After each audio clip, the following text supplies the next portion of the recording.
So let me just record the class for tonight, class discussion for tonight. So our topic is passive income. So let me share my screen. Actually, I have actually prepared a passive income table for easy reference. So this will be your summary. And pwede nyo gamitin for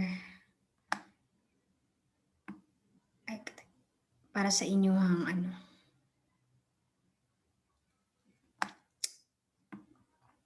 Okay? So our legal basis is under section 24, paragraph B. So kindly look at section 24B.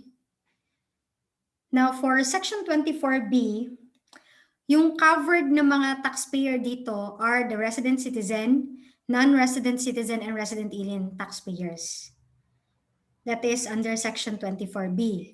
So I want you to look at section 24B, paragraph 1. Para hindi kayo mawala and you can follow.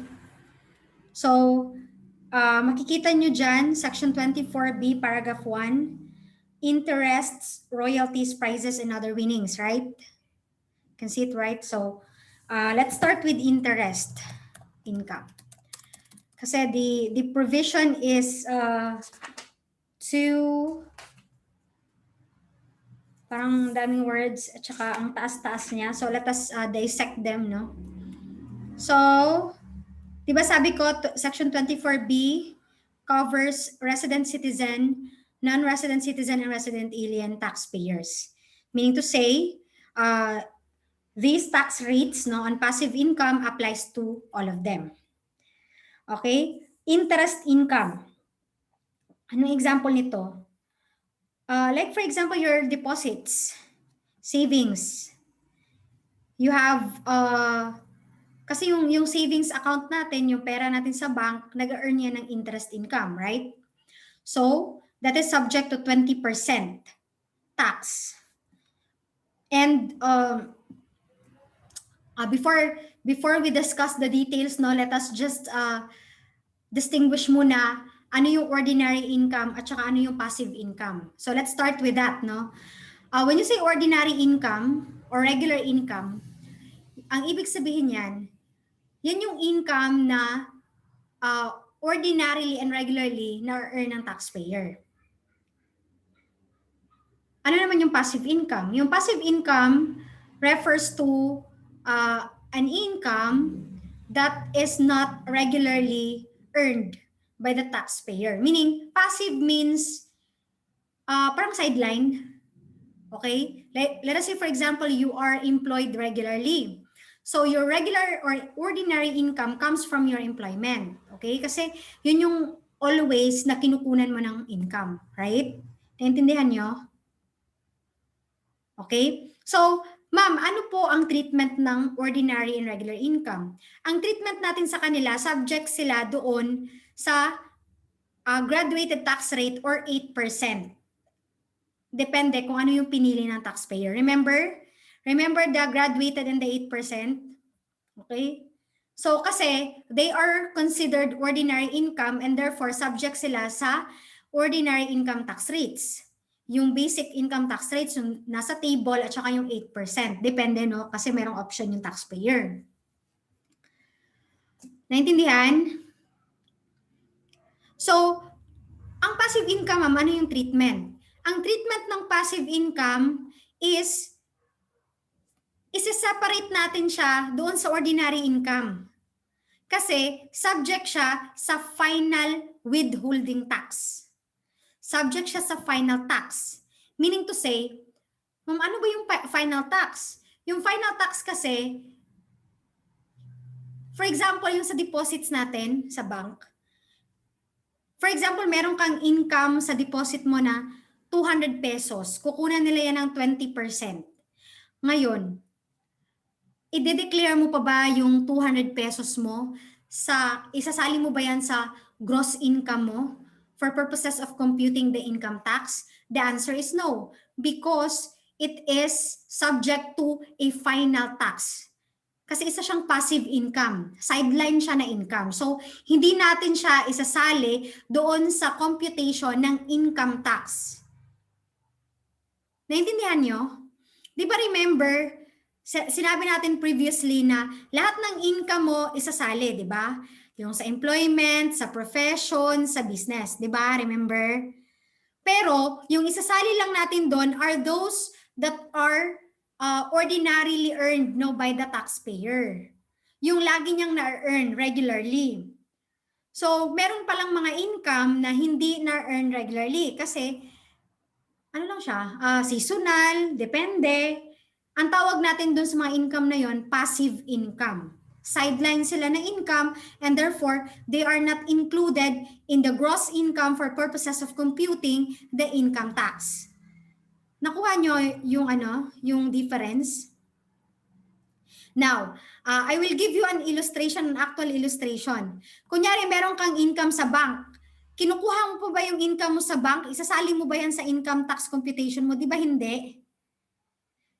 Hindi na, di ba? Kasi that is subject already to a final tax. It is no longer included in the computation kasi passive income lang siya. Another example.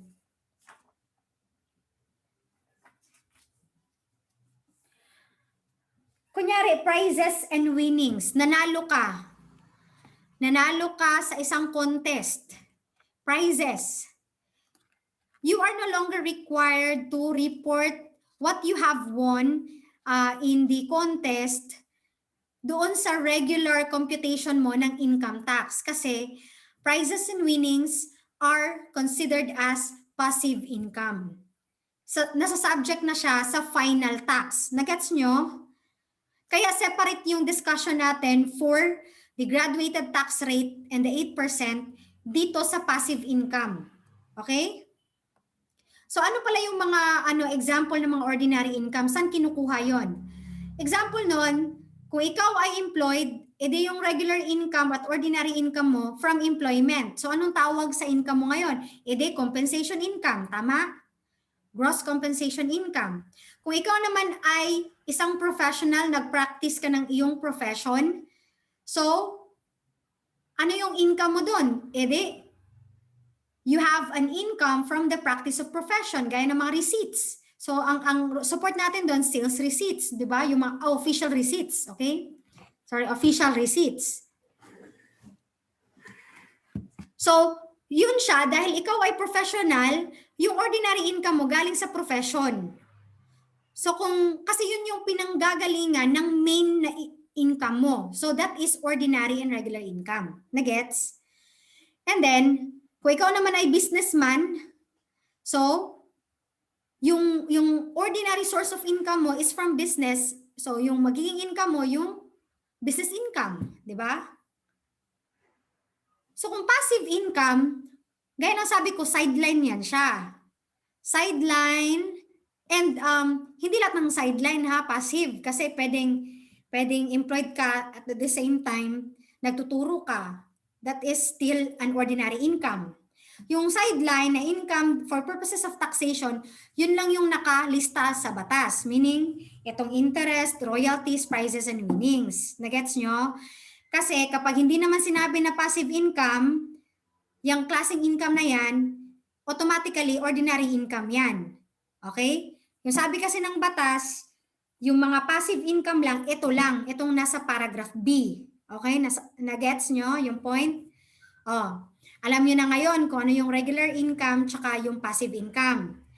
Ngayon, dahil yung passive income, hindi natin siya isasali doon sa computation ng income tax, doon sa gross income mo, hindi siya kasali, ang mangyayari, subject siya to a final tax.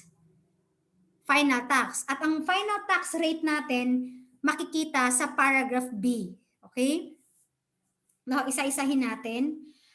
A final tax at the rate of 20% is hereby imposed upon the amount of interest from any currency bank deposit and yield or any other monetary benefit from deposit substitutes and from trust funds and similar arrangements. So, interest daw from any current bank deposit. So, sabi natin kanina, applicable siya sa tatlong taxpayer na nakalista dito sa ano natin, sa Word.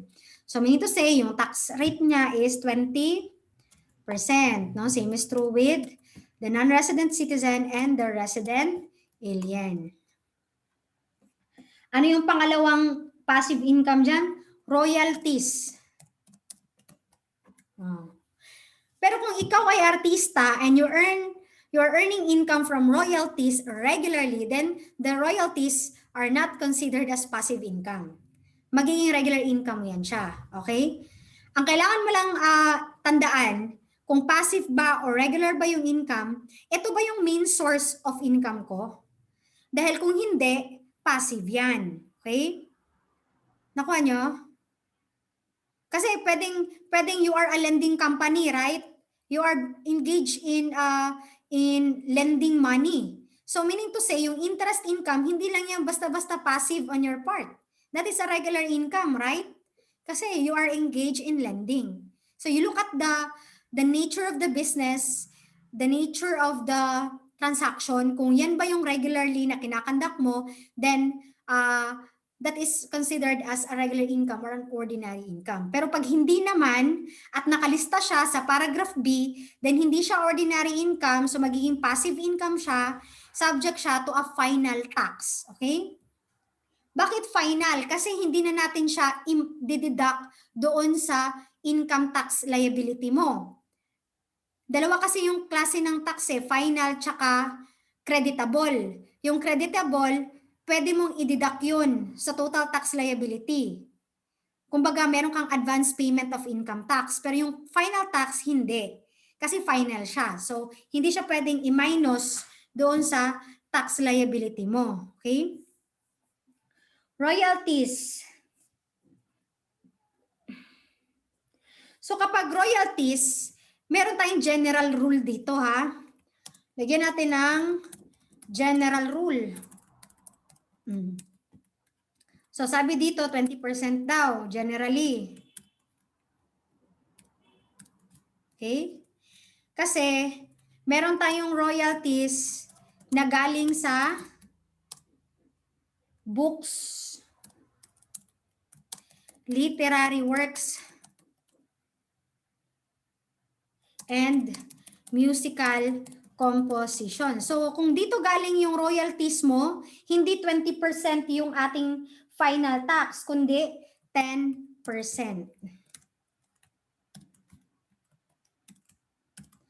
Okay, tandaan. Generally, royalty subject to 20%. So, kung ikaw ay artista, royalties 20% kasi hindi naman siya books, hindi din siya literary works, at saka musical compositions, di ba? So, kung books yan, literary works, and musical compositions, then 10% yung final tax, okay? Prizes. Same, 20%. Prizes, lagyan natin, except. Except prizes amounting to 10,000 or less.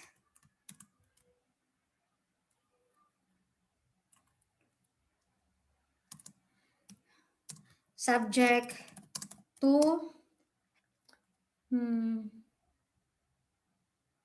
lagay na lang natin regular / ordinary computation. Okay. 20% din. 20%. Okay. So, anong ibig sabihin niyan ng exempt prizes amounting to 10,000 or less? Sabi dyan, kung yung prizes mo is 10,000 lang or less, or let's say 9,000, hindi siya subject to final tax. Ang gagawin natin, isasali natin siya doon sa gross income. Okay? Sa regular. Kasali siya sa regular or ordinary income. So, subject siya doon sa regular na computation. Pero kapag 10,001 peso na yung prizes mo, subject na siya sa final tax of 20%. Okay?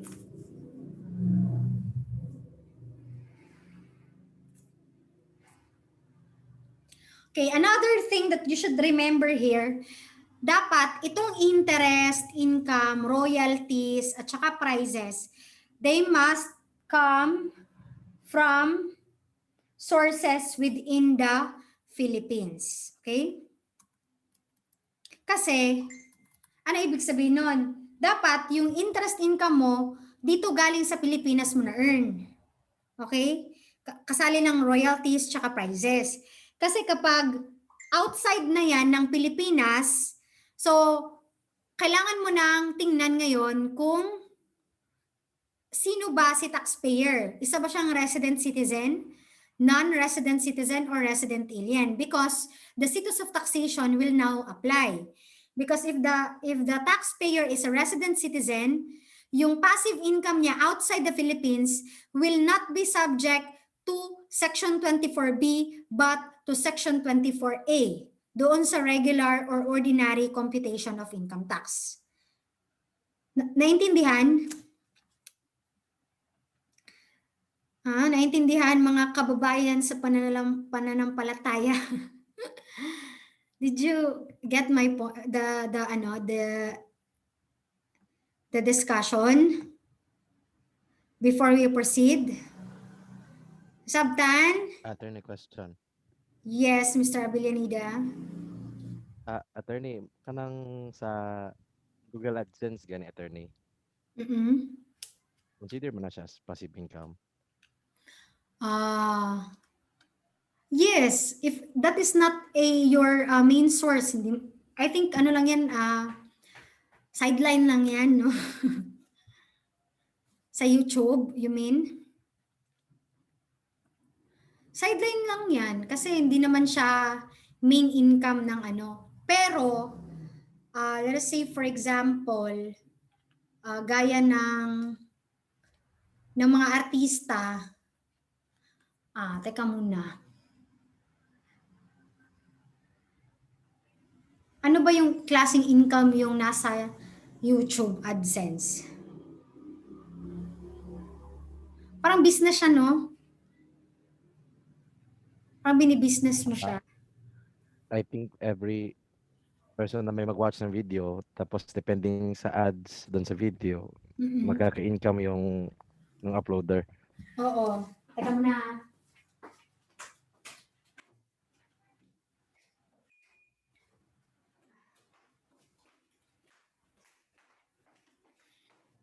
Yes, kapag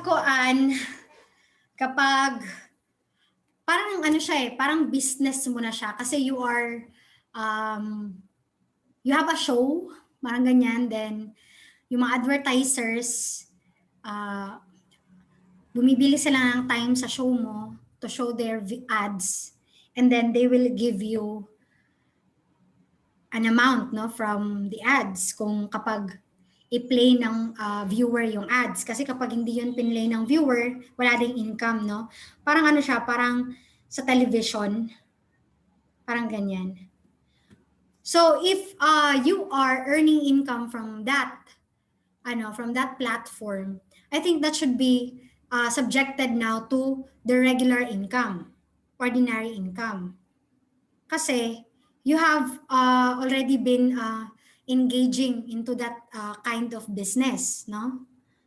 Even kaya nga 'di ba the BIR are calling those who are using YouTube, no, to earn income, to register their pero I don't know if they already have a system, no, for that kasi ang alam ko there is a withholding tax ng merong taxes na paid na yata diyan, no, withhold na yata, but I do not know kung how the BIR monitors, no, this kind of business. But if for example yan yung main mo talaga na source of income, then it will be considered as an ordinary income. Kasi yung determining factor lang naman natin, yan ba yung main? Yan ba yung nature ng services mo? Yan ba yung source mo talaga ng income mo, then that will be considered part of your ordinary income.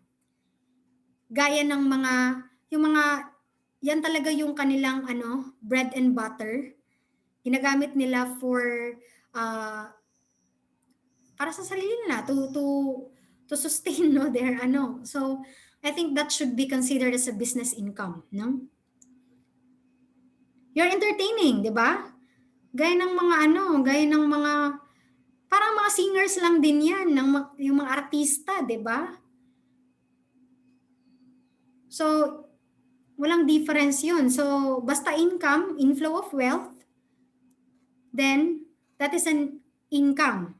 Pero ang tanong kung ordinary ba 'yan or passive, depende. Okay, depende din. Nakuha nyo? Pero ang pinaka-kuan jud ana is nagrehistro ba ka? Kaya kung wala ka nagrehistro, di mo po ka masinglan. No. Okay? So, okay na? Yung question?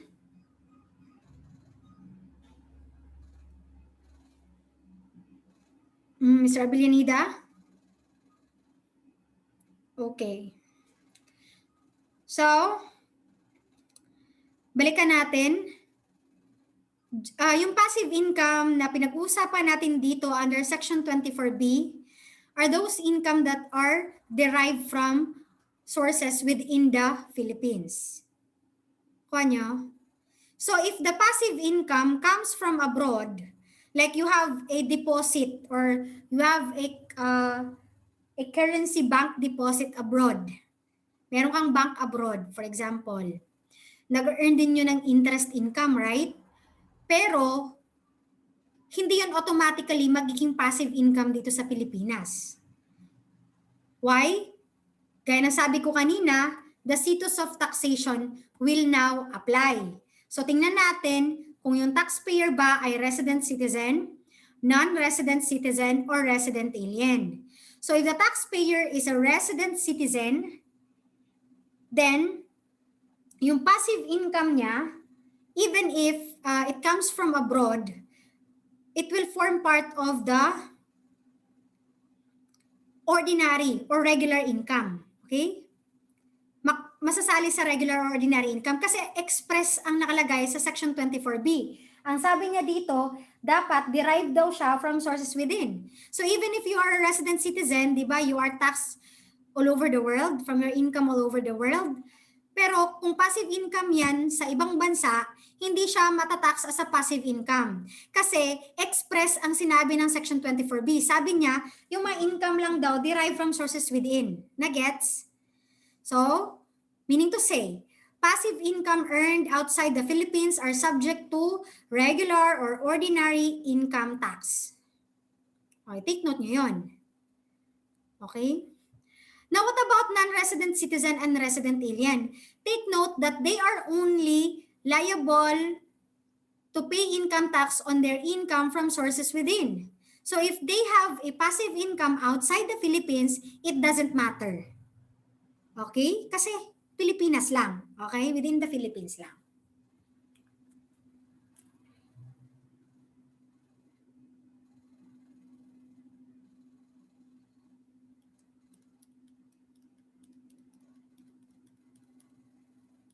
Okay.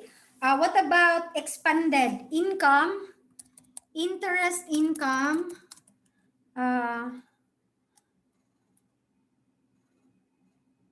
From a depository bank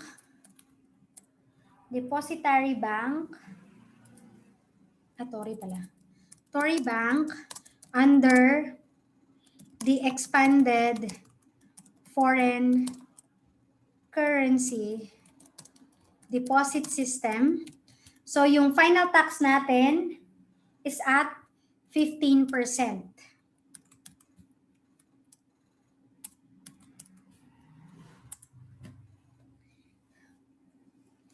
Okay? Now, for long-term deposits, interest income from long-term deposits,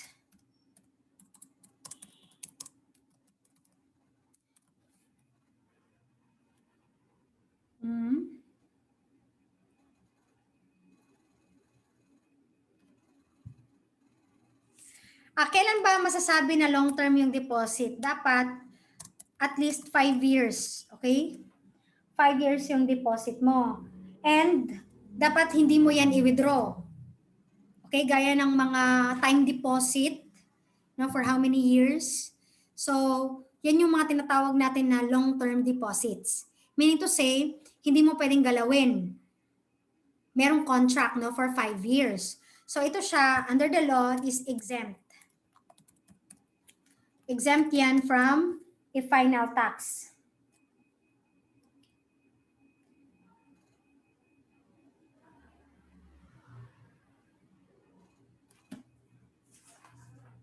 Pero, exemption, no? Ano ba yung rationale behind the exemption? Ano kayang dahilan bakit exempt yung mga interest income from long-term deposits?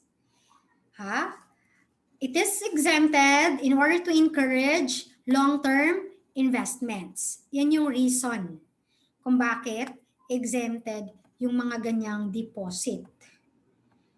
Kaya kung you have plenty of money, then you can use it, no, for and invest it, no, in long-term deposits. Kasi wala siyang tax rate, wala siyang income tax. Exempt siya. 5 years.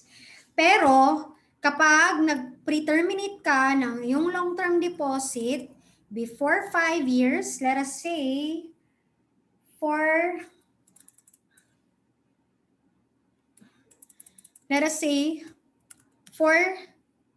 4 years to less than 5 years.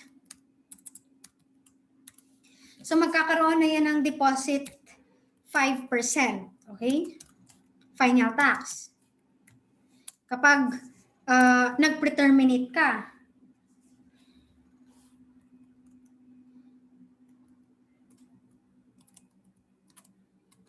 Three years to less than 4 years, yung rate of interest, yung rate natin of tax is 12%.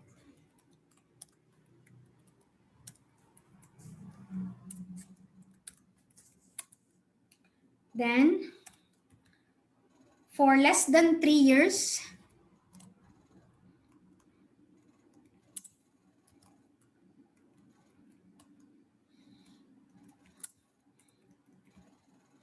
yung rate natin is at regular rate na siya na 20. Balik tayo doon sa 20%. Okay? Okay, ito yung summary ng paragraph 1. Okay? Section 24B, paragraph 1. Ito, from 1 to 9. Now, let's go to paragraph 2. Under letter C. Okay? So, lagyan natin dito, passive income, section 24C. Okay?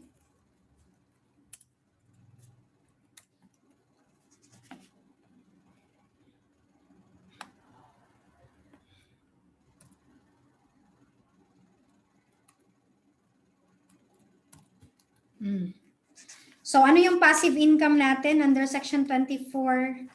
Ay, sorry. Number 2 pala, sorry. 24B, subparagraph 1, okay? Dito, 24B, subparagraph 2. So, anong nakalagay dyan? Cash and or property dividends. Okay? So, ano yung treatment natin dito sa cash and or property dividends? So, ano ba tong cash and or property dividends?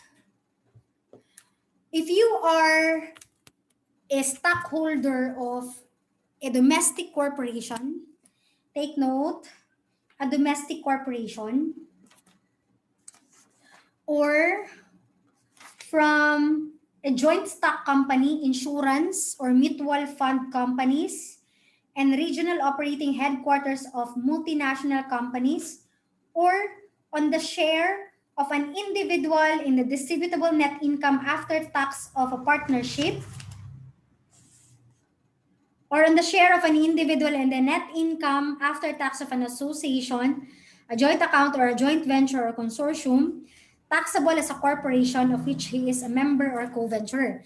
So in shortcut, kapag ikaw ay stockholder ng korporasyon at saka ng partnership, yun lang naman yung always, yung associations. Kasi nga, di ba, we treat partnerships and associations as corporations, no, for purposes of taxation. So, sa taxation po, dalawa lang yung klase ng ano natin dito, business. Individual lang, tsaka korporasyon. So kung hindi ka individual, doon ka mafo-fall sa corporation. So wag ka nang mag-isip. Kapag nakita mo sa problem, isa siyang individual person, automatic individual yan. Kapag business naman yung, kapag member siya ng mga asosasyon, korporasyon, tsaka mga joint venture, mga ganyan, tsaka corporation, partnership, automatic sila ay considered as corporations. Naintindihan? Nasabtan? I-save sana ako ha, kay basig mawa ba?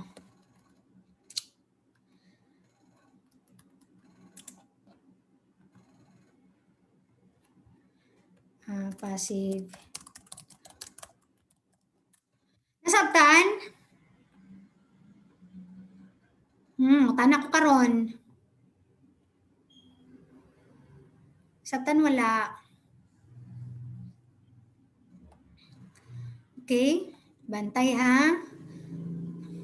So, cash and or property dividends. So if you are an individual taxpayer, it's either you are a resident citizen, non-resident citizen, or a resident alien.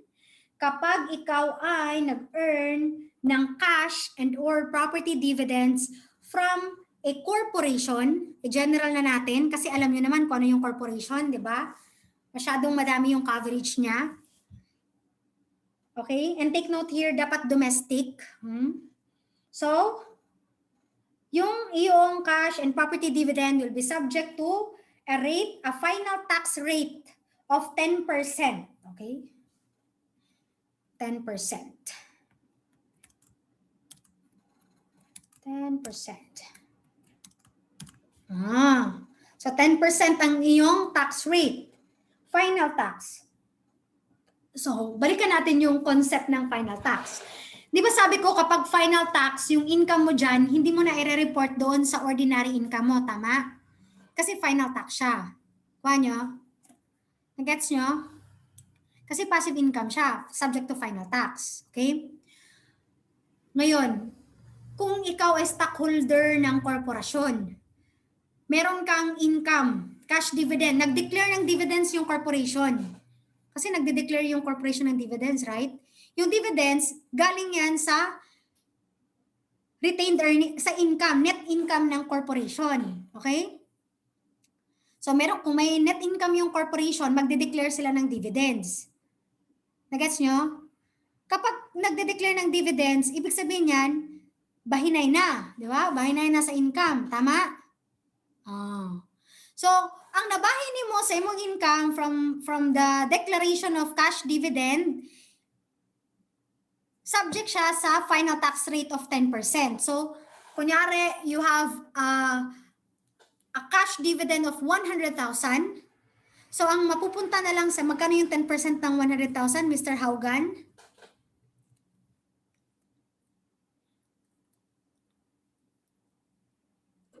10,000, attorney. Okay, 10,000, di ba?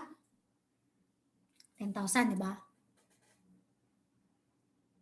Paano ba tayo mag-compute ng 10% na hindi gumagamit ng calculator? Okay? Just remove the last digit. Okay, yan para shortcut.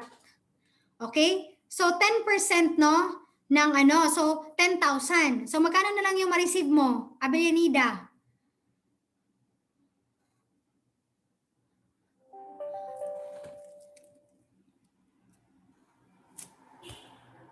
Magkano na lang?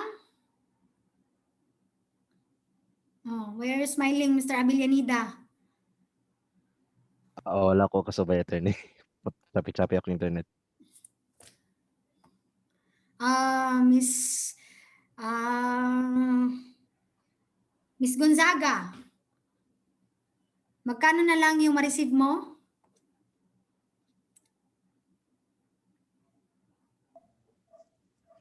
Maternal ako nakasubay siyang question. Maminaw lagi mo kay taas kote kay ni ba? Miss Galias,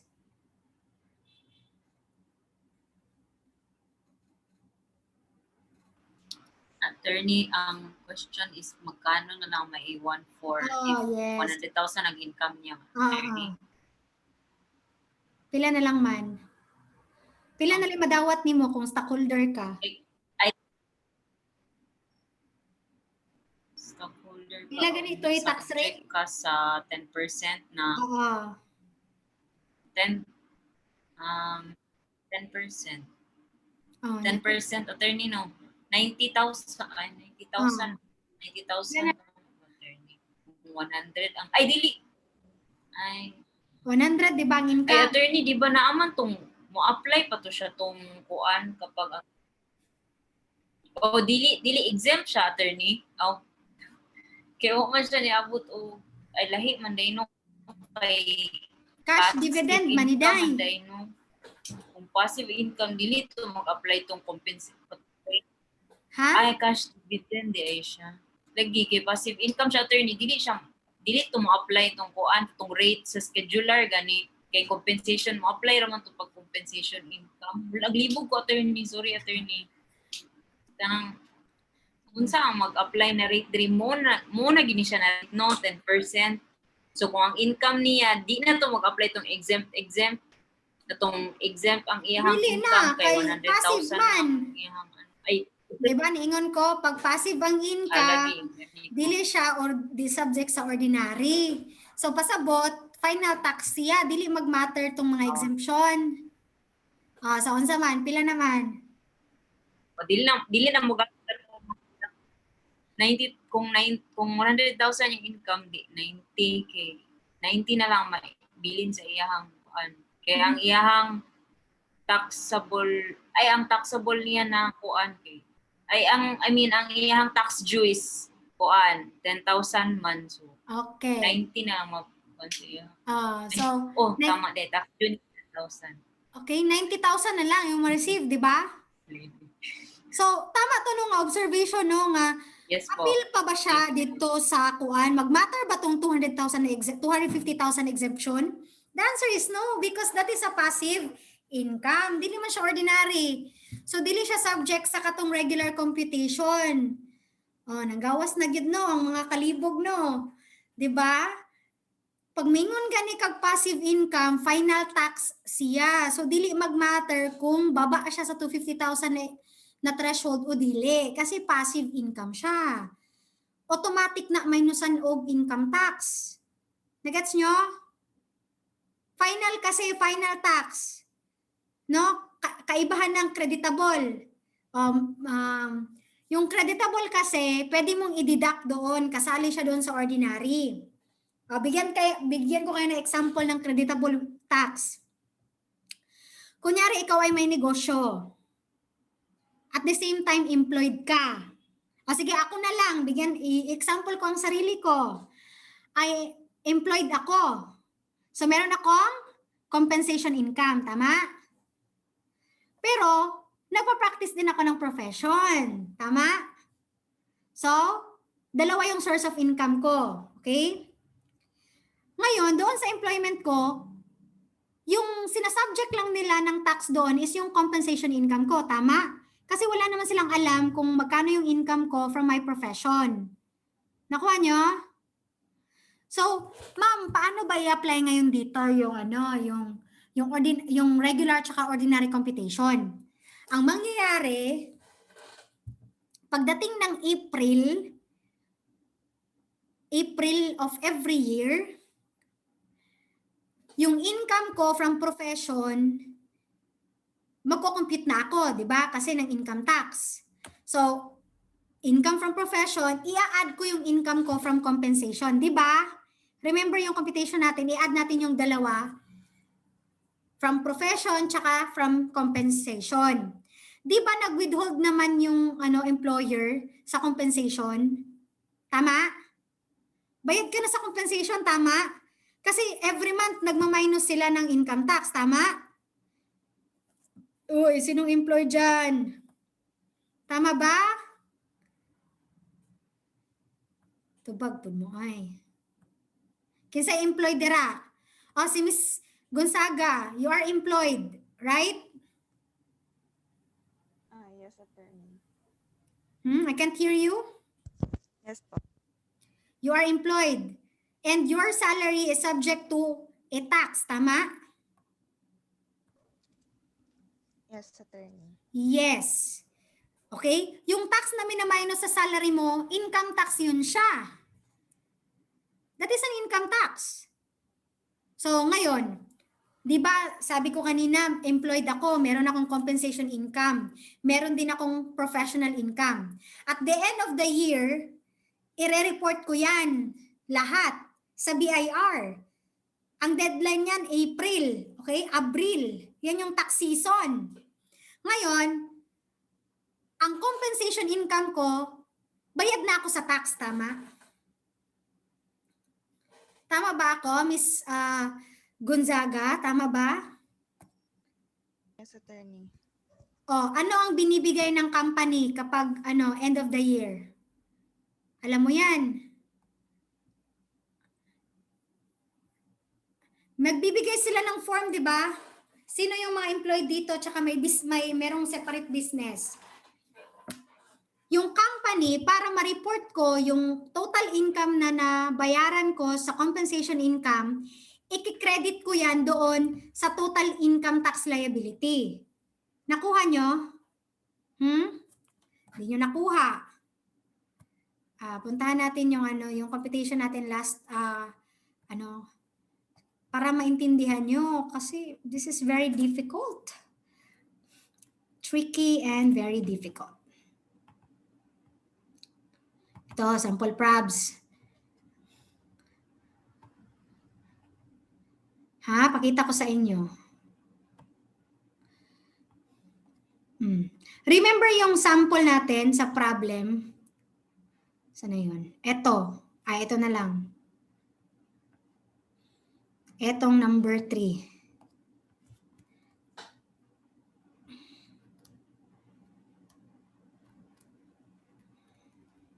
Ito, di ba? Yung example natin dito, meron siyang compensation income, right? Employed kasi siya. At the same time, meron siyang income outside her employment. Tama? So, mixed income earner ka. Ngayon, yung compensation income mo, yung kumukuha ng tax dyan, yung employer. Tama? Siya yung nagwi-withhold ng tax. Siya yung nagbabayad ng tax. Kung ikaw ay employed, hindi mo alam kung nagbabayad ka ba ng tax. Kasi, ang nagbabayad niyan yung employer, pero alam mo na may deduction ka. Tama? Meron kang withholding tax deduction. Yung withholding tax deduction, that represents your income tax. Okay? So, bayad ka na 'di ba sa compensation income, sa tax mo on compensation. Pero yung income mo from your business and from your practice of profession, hindi ka pa bayad. Tama? Hindi ka pa bayad.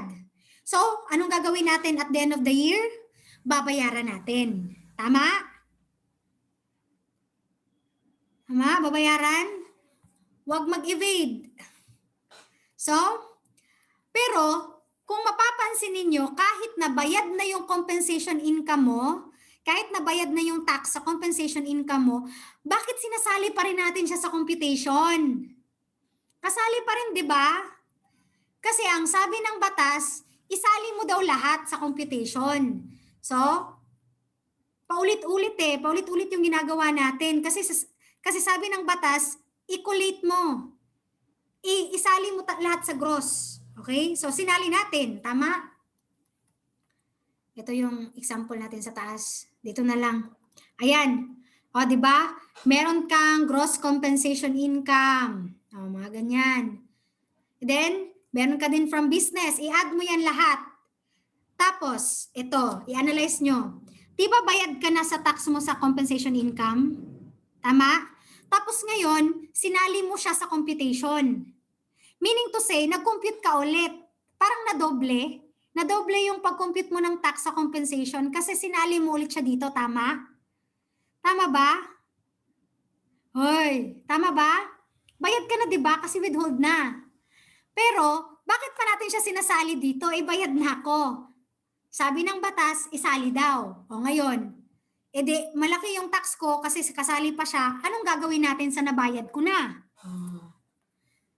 Kung sa Bisaya pa, kung sa buhaton ako nakabayad naman, kung ano mo bayad pa mong 40 mil, nga man mo bayad sa compensation. Nasabtan? Nadoble na, di ba? So anong gagawin? Yan ang tinatawag natin na creditable income tax. Meaning to say, ito yung total income tax mo pero hindi yan ang total na babayaran mo. Kasi ima-minus natin dyan yung income tax paid. Nakuha from compensation. Gets nyo? So, magninet na lang tayo. Attorney, Yes. Sino yan? katong sa problem dali na attorney, kuan lang man to siya attorney no. Alias attorney, last na jud attorney. Kanang katong sa problem na katong dividend katong cash dividend niya ba. For example attorney, katura gyud iyahang income yun, source of income niya, wala siya nagtrabaho, bali nag-invest lang gyud siya ba. Kunya unsa iyahang kuan na attorney mo What do you apply think is the answer, kay Ms. since Galias? final tax dayon gyud iyahang kuan, bayran lang gyud no kay kuan man to. Oh, di ba? That is the answer. Okay? Okay na. So, kasi investment naman yun, hindi naman yun ordinary income. Okay, nagets nyo? Ito yung tinatawag natin na creditable. Okay? Meaning to say, kahit na iba-iba yung sources of income mo na sa employment tsaka sa business, isasali mo sila lahat, no? I-compute ni mo tanan. And then, pila tong total income tax, i-minus ni mo kung pila imong nabayaran na. Okay? Pero, kung passive income ang isa, kunyari, employed ka, niya, napog kay passive income. Ang passive income nimo, dili na nimo kailangan i-appeal dito sa imuhang gross income. Nga naman, kay niingon lagi ang balaod nga final tax siya, dili siya creditable. Nasabtan? Nasabtan? Di ba? Iyon ana ang pag-compute, no, pag-analyze. Pag final tax gani, wala nilabot sa ordinary na computation. Okay? Kanya-kanya sila og computation. Muna ang kalahian sa creditable og sa final tax.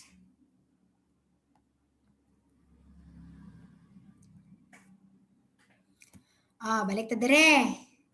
So, nakay cash and or property dividends, 10%.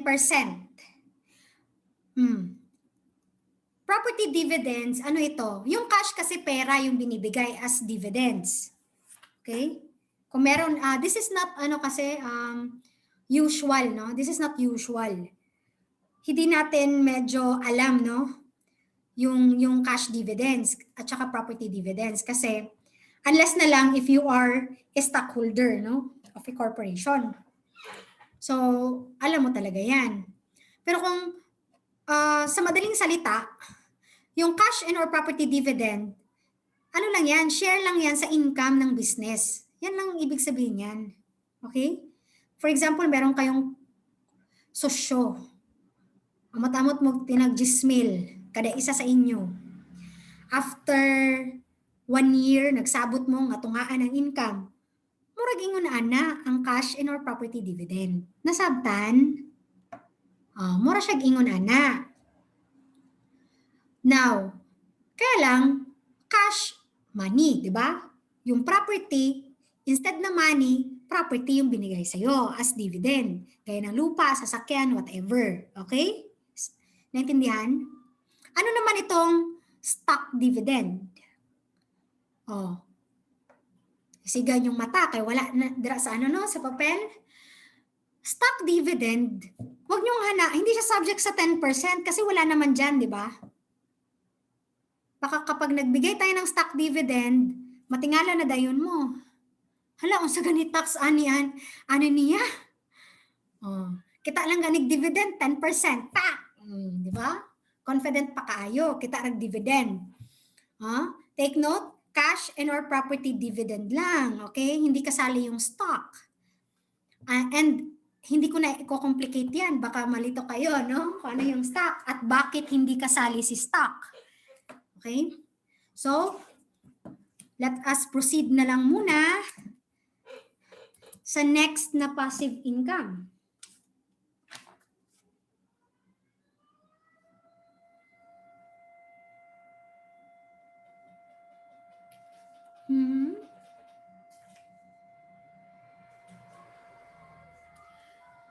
Teka muna.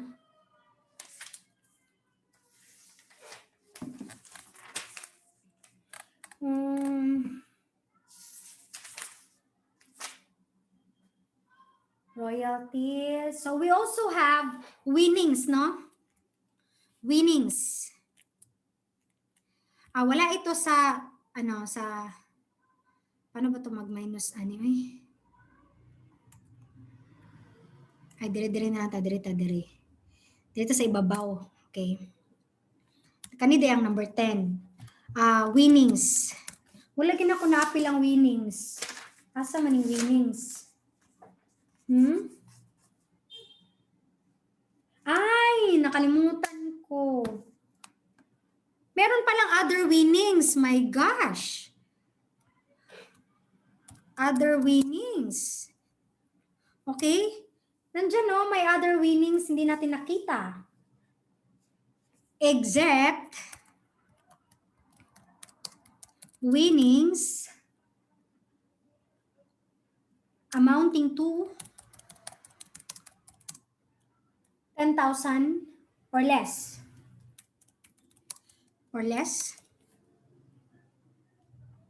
Less from PCSO.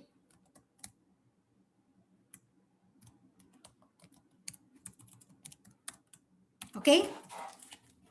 So, Attorney, excuse me po. Dili na mo makita ang table na imuhang kuan attorney sa passive income. dili makita. Po, ang na-share sa amo kay katong sample Ay, dali lang. Tama din, no? Abi na akong na-share nga nako. Aka na.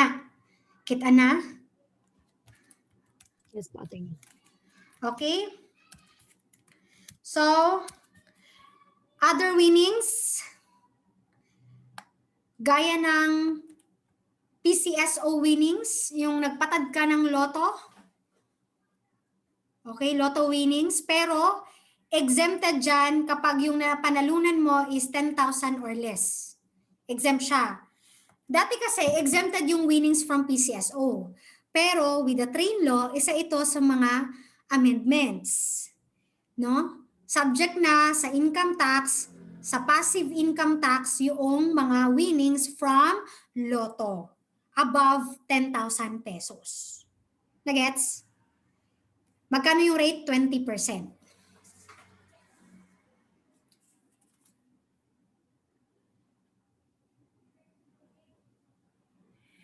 Pero hindi lang ito limited sa loto ha. Other winnings, lahat ng winnings. Okay? Lahat ng winnings subject sa 20%. Yung exempted lang is yung napanalunan mo sa PCSO amounting to 10,000 or less. Okay? Naintindihan? Next. Excuse Ito, me, ma'am. 11 na ito. Ay. Mr. Haugan. Kanang, how about sa kanang example mo, kanang pa-derby kay ma'am sa sabong, ma'am. Ma-appeal po ba na siya? Kanang sa winnings, ma'am ba? Sa sabong? Yes, ma'am. Oo, appeal. Appeal na.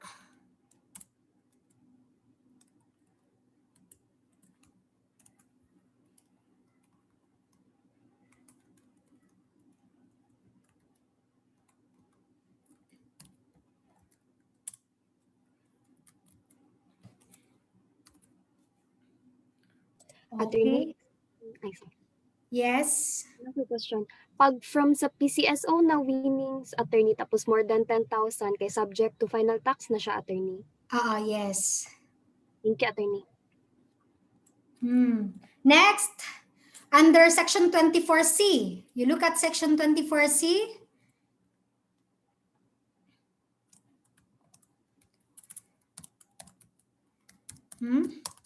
Capital gains from sale of shares of stock not traded in the stock exchange.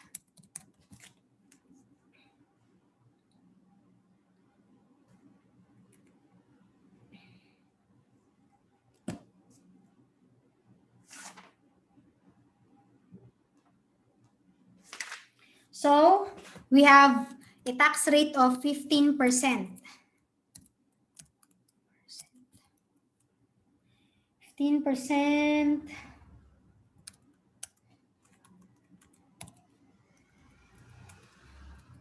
Excuse me, ma'am. Kanang last na dyan, ma'am. Kanang, I mean, sa kaganina, ma'am, baka nang, if ang price, ma'am, ba, dili gani fix, ma'am. Example mo, ingon nga, nakadepende lang kung pila ang kanang nakabutang, ma'am, ba. Ma-determine ba po na, ma'am, kay lahi mong gudang kuan. Ang depende ra sa kanang nadawat, ma'am. Oo, syempre. So kung dili siya kabot og kuan, ay wala man siya nag-ingon dira nga depende sa amount basta kuan kay sabong man ano, di man na PCSO. So other winnings man, so general so 20%. Sabtan. Pero kung PCSO na siya, lahi ng istorya, okay?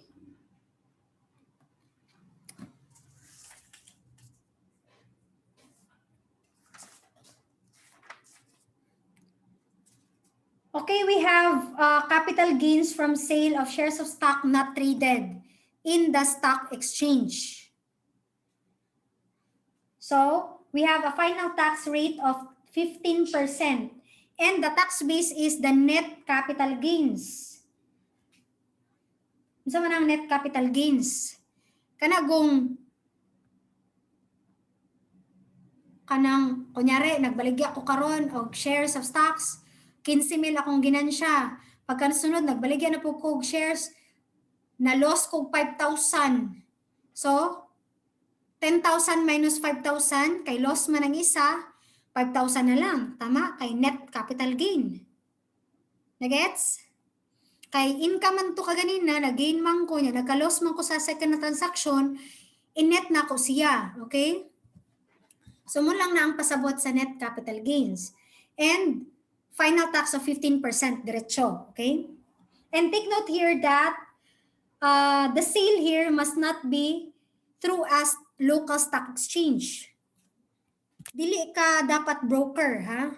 Murag, kuan ba ka ng stockholder ka? Gibaligya lang nimo imong stocks. Nagets niyo dili jud ka trader ba? Dili ka trader. Mo lang pasabot ani. Na maligya kag stocks pero dili ka trader. So, your income, your gain there will be subject to 15% final tax. Sabtan? Kasi hindi siya traded in a stock exchange.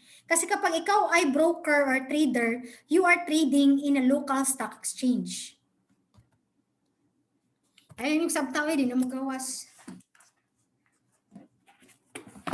Isod-isod na sa inyong kinabuhi. Pero Pag dungog bayag trader tong niaging tuig, pati ba ninyong invest no? Tapos pag abot sa train load, palibog-libog dahil mo sa inyong huna-huna. Ingon ana dahil ng treatment no sa akong gi-invest sa trader na ako. Di ba? Lami-lami pa kay istorya niya. Pagkahuman, paghiman-himan di ay, tamanguan kay dagag masakitan.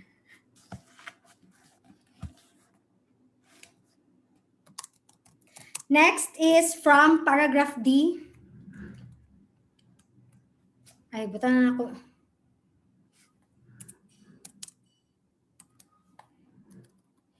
From sale of real property. O kani mo ni pinaka-common. This is one of the most common transactions, no? Kanang mamaligya kag yuta, di ba? Yuta is a real property, right? So if you are not a licensed broker, hindi ka lisensyado to sell real properties, you are not also engaged in the business of selling real properties. Hindi ka engaged in selling real properties. Hindi ka real estate agent. Wala lang, meron ka lang lupa, gusto mong ibenta. Yan. Kung yan yung transaction mo, you will fall under this particular item of passive income. Nagiging passive income siya kasi hindi mo naman yan main source, di ba? May-ari ka lang ng lupa, gusto mong ibenta. Nagets nyo? Di ba may mga nakikita kayo, direct buyer only. Mga ganyan. For sale, house and lot ko. Kasi gusto kong lumipat. So yun yung mga example ng mga sale of real property that are not in the ordinary course of trade or business. Yutaan lang gid ka, ana lang. Okay? Gusto mong ibenta. Now, kapag nagbenta ka pala ng lupa mo or ng lupa ng kapitbahay mo, basta ikaw ay hindi broker, hindi ikaw engaged in real estate business, yung capital gain natin dyan will be subject to a passive income tax rate. Okay? Magkano? 6% of, ano yung tax base natin?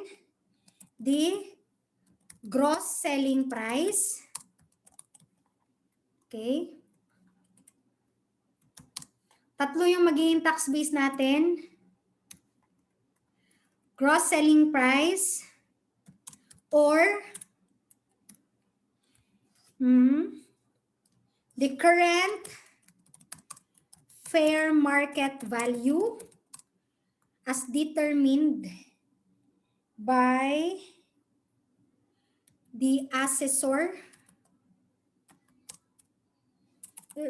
Lagyan natin ng local assessor. Or the current fair market value as determined by the BIR. Or yung tinatawag natin na zonal value. Okay?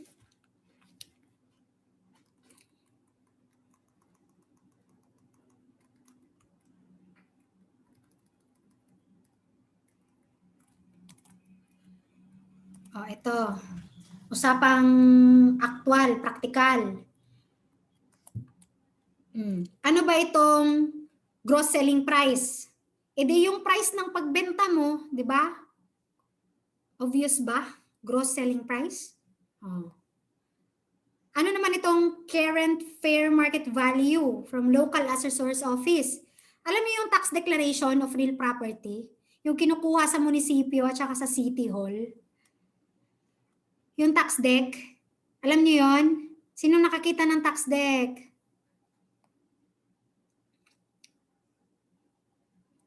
Mr. Sabio, nakakita ka na ng tax deck? Yes, attorney. Yan yung ibig sabihin nito, yung value na nandun sa tax deck, okay? At ano naman itong current fair market value ng BIR, zonal value? Meron silang sariling zonal valuation. Yung BIR lang din ang gumagawa niyan. Okay? Nasa internet yan. Mahanap nyo yan. So, i-compare natin yung tatlong value na yan. Kasi yung rule of thumb natin dito is whichever is higher. Okay? Kung ano yung pinakamataas na value sa tatlong yan, yan yung magiging tax base natin. Nakuha. Nakuha nyo? And then, pag nakuha mo na yung pinaka-highest value, imumultiply mo lang siya ng 6%. At yun na ang iyong capital gains tax. No? Yun na yung passive income mo. Income tax mo sa sale of real property. Okay? Nakuha?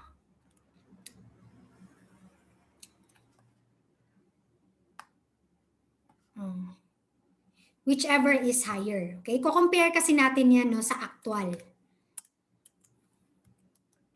Kaya, advice ko sa inyo, kung magbibenta kayo ng lupa, ang basihan nyo yung BIR zonal value. Bakit? Yan yung pinakamataas.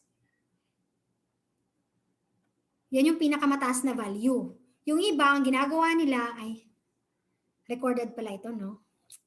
It can be used against me. So, I will not advise you. Let's proceed.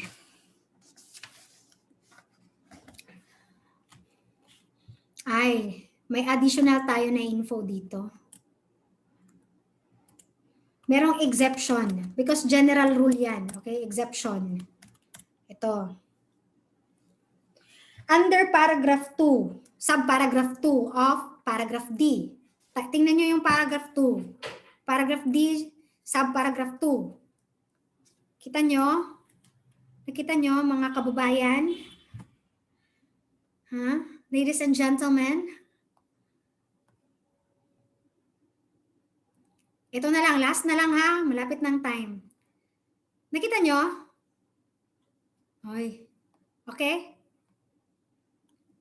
Diba capital gains from sale of real property, may paragraph 1 in general, may paragraph 2. Exception, tama? Okay. Ngayon pag-usapan natin yung exception. Sabi dito, i-summarize natin to kasi ang haba, no? Ang sabi lang po dito, kapag ikaw daw ay nagbenta ng lupa mo, tapos yung purpose mo sa pagbenta is para makabili ka ng bagong lupa, residential lot, then hindi siya masasubject sa income tax. Meaning to say, exempt siya. Okay? Balikan natin. Binenta mo yung residential lot mo, for example, para makabili ka ng bagong residential lot. Sabi ng batas, kapag yan yung purpose mo, exempted siya from the passive income tax rate of 6%. Nakuha nyo? Yan lang yung principle ng exemption. Pero, ito yung kailangan yung tandaan. Merong mga kondisyon bago mo ma-avail yung exemption. Okay? Ano yung mga conditions? Number 1. Exception of the capital gain is exempted from income tax of 6% if the following conditions are complied with. Yan. Number 1, yung proceeds dapat ng sale mo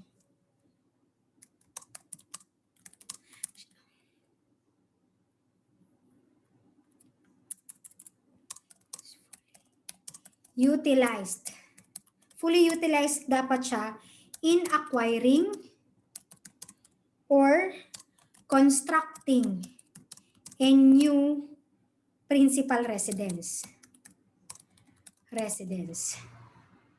Take note that within 18 calendar months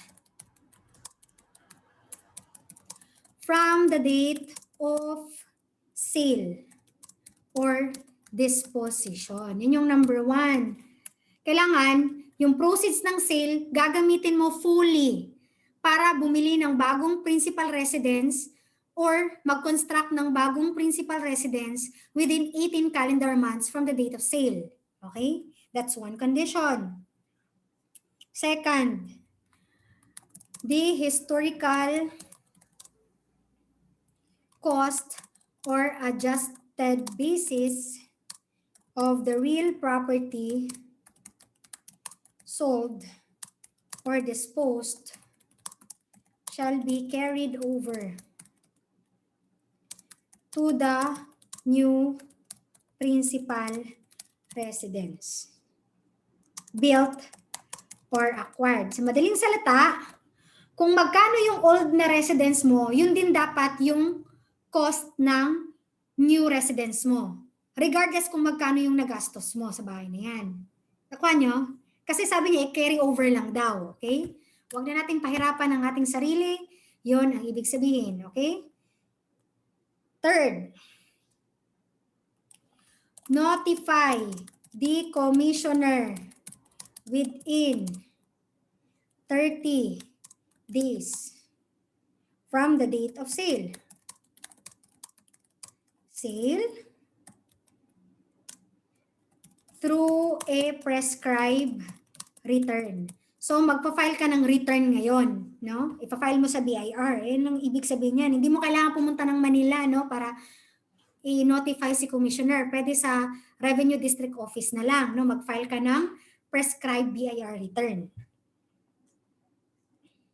Para ma-avail mo yung tax exemption. And then it can be availed only once in availed of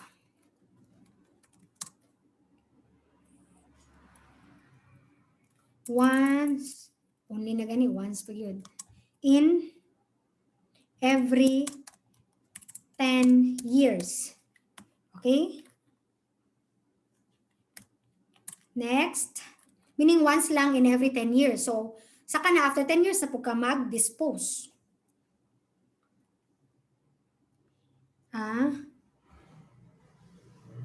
If there is no full utilization, meaning, kasi isa sa mga condition dapat fully utilized, di ba, yung proceeds. Paano kung hindi siya fully utilized? Yung portion na hindi na utilized, the portion not utilized will be subject to income tax. Okay? Or capital gains tax. To be specific, ang tawag natin dyan is capital gains tax. Okay, remember the conditions. Generally, kapag nagbenta ka ng property, hindi ka dealer, hindi ka agent, hindi ka din engage in real estate business, gaya ng Camellia, gaya ng Bria. So, ito yung magiging tax rate mo, 6%, di ba? Kailangan mo i-compare yung gross selling price sa current fair market value ng assessor tsaka ng zonal. Kung ano yung mas mataas, yun yung magiging tax base natin, and then you multiply that by 6%. Then you will get the tax due, okay, the capital gains tax. Pero merong exception, meaning to say, hindi ka masasubject sa capital gains tax kung na-comply mo itong mga conditions. Number 1, yung proceeds ng sale, gagamitin natin fully para bumili or mag-construct ng bagong principal residence. And dapat yung binenta natin is residence natin, yung principal residence.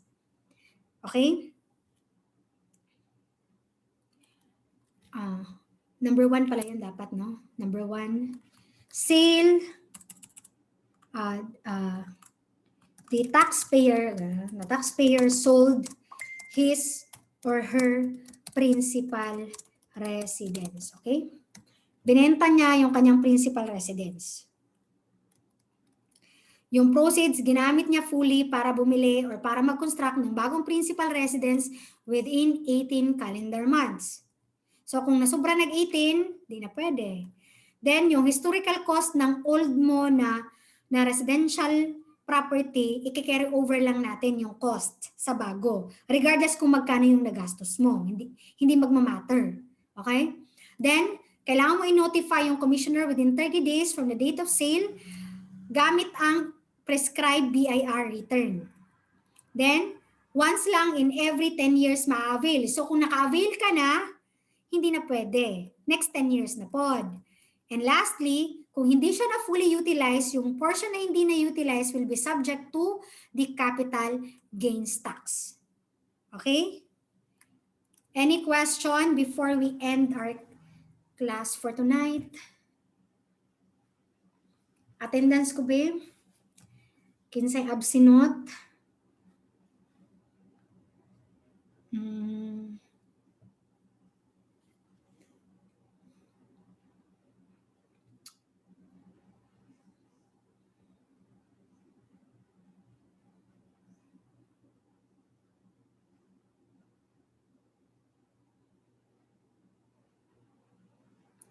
Uy, asa naman to? Ay, mali. Di ako email lagi. Attendance.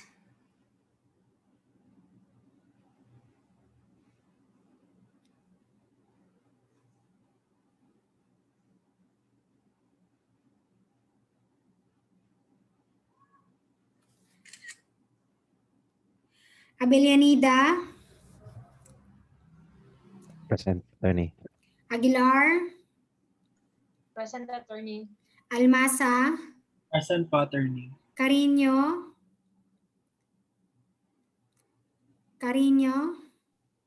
Wala sila internet connection, attorney. Codilia, Present, attorney. Pumaling, De La Cruz, Present, attorney. De Villieres,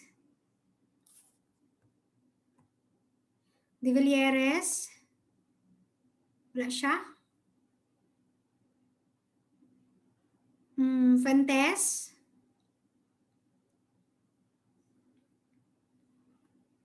Fuentes, wala.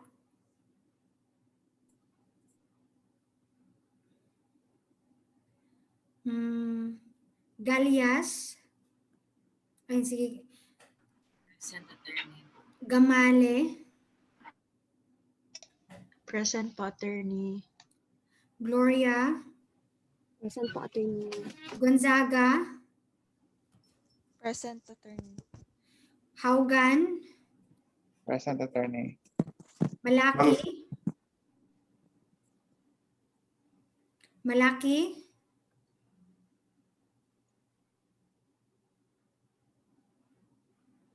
Sige. wala. Nunieza, Ako sa ilaha, attorney. ha? Burnout ilang malaki. Nunieza, Present, ma'am. Sabio, Present, attorney. Sandoval, Present, attorney. Tampos,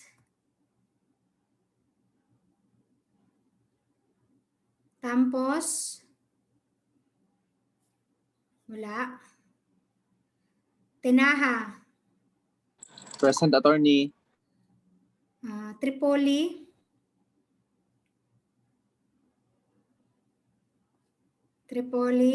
Present, attorney. Inawat Mansul. Present, ma'am. Present po. Okay. So, any question? Attorney, Fuentes, present, attorney. Fuentes. Okay. Question. Wala na? Sabta ninyo? Tayo bitawa? Sige. Okay, so let's call it a night. And we will continue next meeting, no? Passive income pa rin tayo. Kasi meron pang non-resident alien. Pero madali na, no? Kasi we will just repeat, no, what we have discussed, no, for resident citizen, non-resident citizen, and resident alien. And later, next meeting, we will also discuss the different kinds of non-resident aliens. Okay? And then after nyan, magko-corporation na tayo. So, malapit na. Okay? So, goodbye everyone. See you on Friday. Don't forget to remind me, no, of the class schedule. Kaya wala pa ko naanad ba nga ang klase na ako, ingani nga time, and then every Monday and Friday. Okay? So, wala pa may kumakalimot.